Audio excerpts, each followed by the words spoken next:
Cassandra Martinez with Hollywood First Look, and today I'm chatting with the creator and cast of Power Book 3, Raising Kanan. So let's take a first look. Get me started in the business. These streets don't play, Kanan. That's what I keep trying to tell you. But you don't want to hear me, though. Come on, man. This is my story.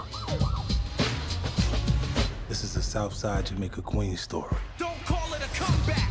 I've been here for years. You said you was gonna get me involved. I need to know what it was like to basically play a younger version of 50 Cent. What was that like? Man, I mean, it's been an experience. It's been a journey, from the actual having to, learn a lot of his mannerisms down to actually getting one-on-one lessons in life, low-key, from 50 on set at certain times. It's been an experience, man. It's been a journey. I've grown and learned so much along the way. Yeah, man, it's been fun. It's been really fun. What was it like to come from Power and now focusing on Kanan's story? It felt like a real opportunity to do something interesting, which is to say, we get this opportunity to deconstruct this character and sort of rebuild him, for lack of a better word, and sort of create this connective tissue between who he is as a kid and who he becomes in Power. Now, I will say, you don't have to have watched Power to watch this series. There's you won't be confused, you won't get lost. It exists on its own.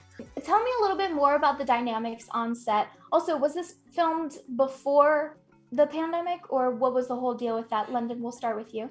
Yes and no. So we started just before the pandemic, took a break, and then we jumped right back into it in the middle of the pandemic. So, going through that was just interesting too, because we were very isolated. But at the same time, I think that also helped with our focus, with our approach, because we weren't doing a lot of extra socializing because it was just work, whatever our home routine was, and that all over again. So it all we're all in the middle of it. I'm in a blessed position. My first day, we were doing a scene as a family.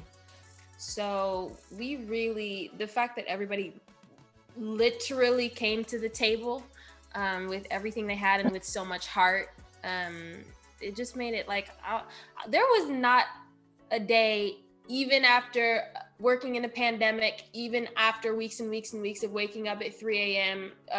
For work, that I didn't want to be at work and I didn't want to be working with these people. So I would say the pandemic probably aided in helping us all get a lot closer because, people couldn't go home. So yeah, I'm so lucky to be working with these guys.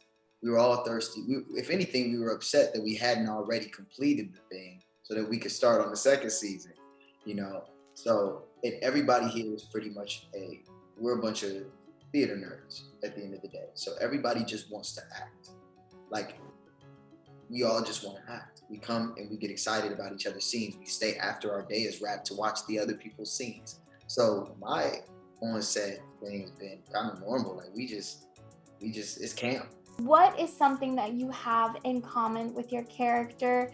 Patina, goodness, Raquel says this line that I have to tell you is just, it hit home.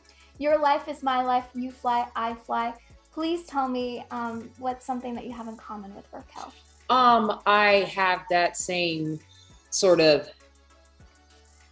that same grit, that same passion, that same drive. I am like Raquel in that I am a product of my mom was 15 when she had me. And so I share that in common with Kanan. Raquel is a dreamer. I'm a dreamer.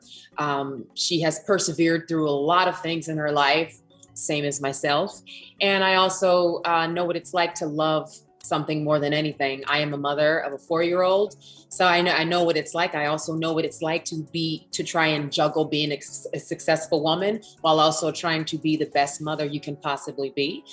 So there are many qualities that we share. I think, some of the things I have in common with Howard, I would say is feeling like you know, a man on an island. You know, he's a guy who straddles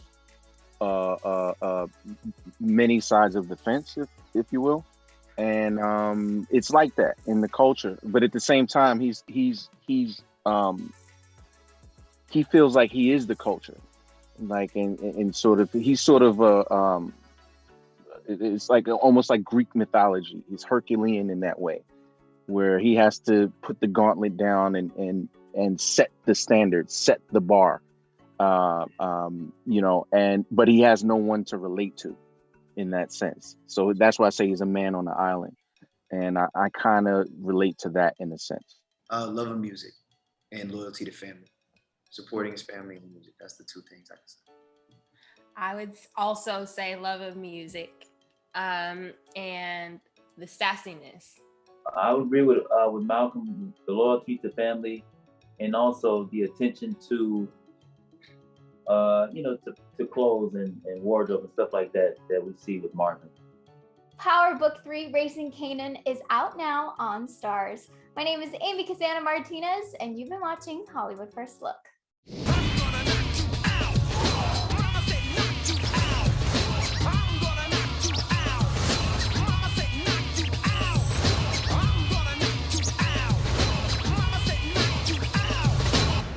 You wanted to be in it? You in it.